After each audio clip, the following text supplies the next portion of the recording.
Letter 55 to the Honourable Daines Barrington, October 10th, 1781. Dear Sir, I think I have observed before that much the most considerable part of the house martins withdraw from hence about the first week in October,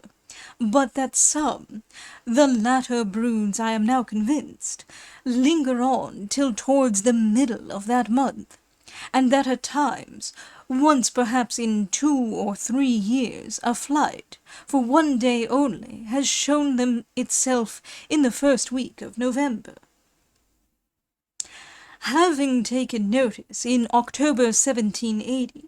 that the last flight was numerous, amounting perhaps to 150, and that the season was soft and still,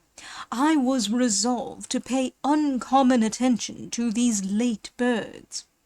to find, if possible, where they roosted, and to determine the precise time of their retreat. The mode of life of these latter hirundinids is very favourable to such a design, for they spend the whole day in the sheltered district between me and the hangar, sailing about in a placid, easy manner, and feasting on those insects which love to haunt a spot so secure from ruffling winds. As my principal object was to discover the place of their roosting, I took care to wait on them before they retired to rest, and was much pleased to find that, for several evenings together,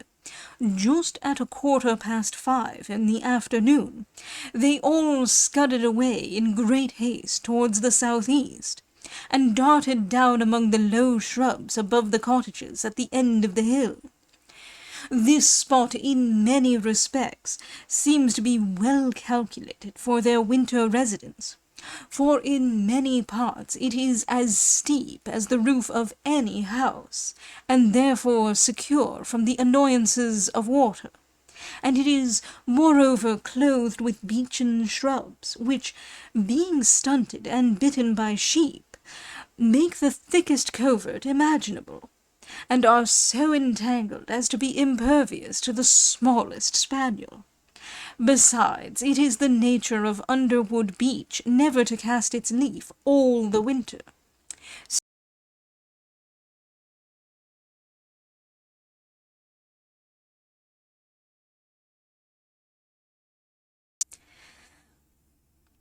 So that, with the leaves on the ground and those on the twigs, no shelter can be more complete.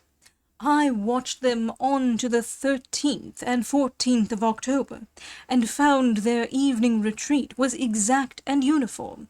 But after this they made no regular appearance. Now and then a straggler was seen, and on the 22nd of October I observed 2 in the morning over the village, and with them my remarks for the season ended.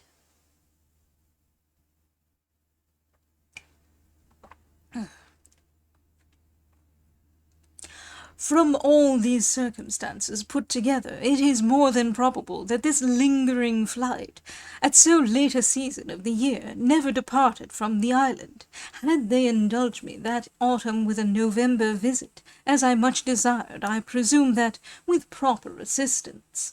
I should have settled the matter past all doubt. But though the 3rd of November was a sweet day, and in appearance exactly suited to my wishes, yet not a martin was to be seen, and so I was forced, reluctantly, to give up the pursuit. I have only to add that were the bushes, which cover some acres, and are not my own property, to be grubbed and carefully examined, probably those late broods, and perhaps the whole aggregate body of the house martins of this district, might be found there, in different secret dormitories, and that, so far from withdrawing into warmer climes, it would appear that they never depart 300 yards from the village.